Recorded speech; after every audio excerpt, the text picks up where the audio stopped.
लेकिन इसके बारे में हमें नॉलेज नहीं होती है कि संविधान है क्या या संविधान के अंदर है क्या। तो मैं कुछ बताना चाहूंगी कि संविधान जो बनाया गया एक सभा द्वारा बनाया गया, जिसकी अध्यक्षता डॉक्टर भीमराव अंबेडकर द्वारा की गई।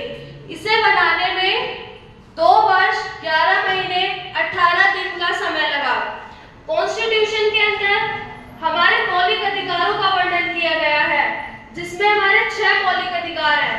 पहला समानता का अधिकार, दूसरा स्वतंत्रता का अधिकार, शिक्षा का अधिकार, धर्म का अधिकार, शोषण के विरुद्ध अधिकार और सार्वभौमिकता का अधिकार। ये वो अधिकार हैं जिन अधिकारों के द्वारा हम एक साथ बैठकर पढ़ सकते हैं, एक साथ रहकर सबके साथ मिलकर रह सकते हैं, कहीं भी जा सकते हैं, हमें कोई रोक टोक नहीं है। शायद जब ये संविधान नहीं बना था तो गोरे काले जाति इन सब के बीच में भेदभाव होता था। नीची जाति के लोगों को एक साथ बैठने का अधिकार नहीं मिलता था, काले लोगों से बोलना कोई पसंद नहीं करता था। जब से ये संविधान बना है सभी भेदभावों को मिटा दिया गया है। ऐसा नहीं है कि सिर्फ हमें संविधान में सिर्फ अधिकार ही हैं, हमारे कुछ कर्तव्य भी हैं जिनका वर्णन हमारे संविधान में किया गया है। भारत का ही एक ऐसा संविधान है जो लिखित संविधान होते हुए सबसे बड़ा संविधान है, और कहीं का भी संविधान इतना बड़ा नहीं है जितना हमारे भारत का है।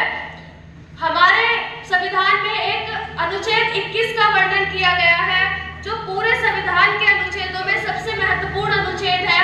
हमारे जीवन जीने का अधिकार, हमें स्वतंत्रता के साथ और समानता के साथ जीने का अधिकार है। कोई भी हमें इस अधिकार को हमसे छीन नहीं सकता। सभी को ये समान अधिकार है।